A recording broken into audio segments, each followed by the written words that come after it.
Hello, my name is Amira Aggie. I'm sorry for my laptop being like this because had a lot of technical difficulties and that I had to restart this conversation all over again. But I do not mind. I do not feel sad about this because I love talking about this topic. And the topic I'm gonna tell you what we're talking about is disability versus handicap.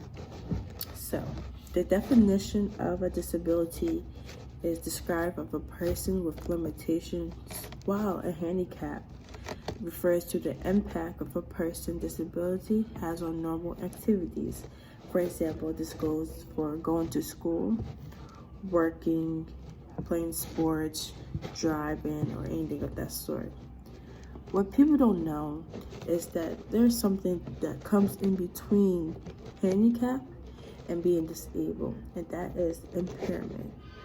For you or people who do not know what impairment is, from the studies.com, the impairment is the specific problem with a person's body, and the World Health Organization described the impairment as any loss of any abnormal or physiological structures or formations or functions.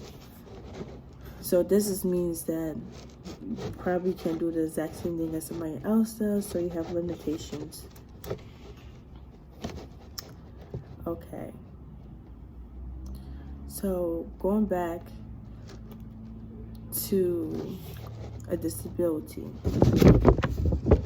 So, because I tell you what the definition of impairment, the definition of disability may change for you. So the definition of a disability is that the restrictions or limitations caused by the impairment or the fundamental limitations. Okay, and this really do tie in with D delay. And for you guys that don't know what D delay is, I will explain to you shortly. But D delay is not a disability. Studies called D delay appears between birth and the age of 22 years old and will last forever. When I say this will last forever, so if you have an accident or you're born with one leg or something strong, have like cancer or anything like that, it will most likely last forever. I'm sorry I got to the cancer topic. There's different types of cancers, so there's different stuff that will affect you, but most cancers will last in yourself or last on your body for the day you die. So, or is most cause of death. So for example, last thing, if you lost a leg, when you're born without a leg, you will last, or you're gonna live up to the day you die without a leg, because that's a D delay. If you're born like this, you can't change it if you wanted to. It's a permanent mark for you. So, some personal background is that my sister was impaired of being handicapped. So one day we was walking into a big building. My sister slipped and fall. Mind you, my sister is a twin. I'm her twin. So we're twin sisters. She's my best friend. And while she was walking, she slipped and fell and broke her hip. So she was in the hospital. She undergo lots of surgeries very quick and fast because, you have to do it before anything else got worse. Whether if her losing her life or whether she be in more crucial pain, we want to get her the best help she needs. So we was about 12 at this time. So we was in the hospital for about 2 months. Or for a month, and she got out, and then she was in a wheelchair for about 2 months. That was a rough period of time. She did have limitations, but I would not consider her having a disability because of those limitations.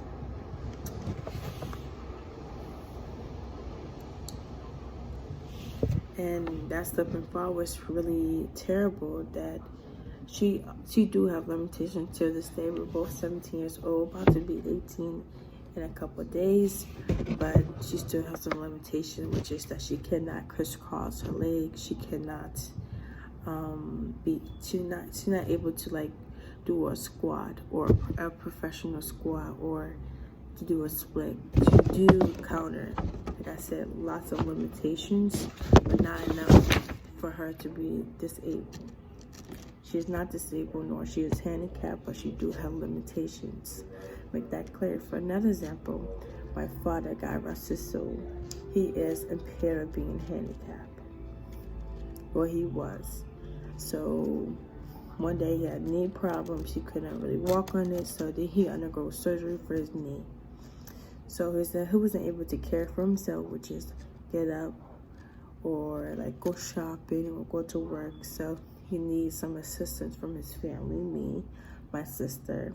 We helped our father, and through that difficult time was able to concept that he will feel better, and he did. So then again, I want to stress this enough that he was not disabled, but he was handicapped. He was handicapped for a short period of time. And what type of handicap was it? It was impairment of being handicapped. It doesn't last forever, just a short period of time. Okay. Also, the do's and do nots. So if you think somebody is handicapped, or you think somebody is abnormal, do not assume that they are handicapped. Do not assume that they're impaired. Do not assume that they have a disability. So a lot of people mistakes. We don't call people with special needs. We don't call people, oh, they have special needs. No, their needs are not special. They are humans. They never wanted to be separated or different from the world, but they end up being different.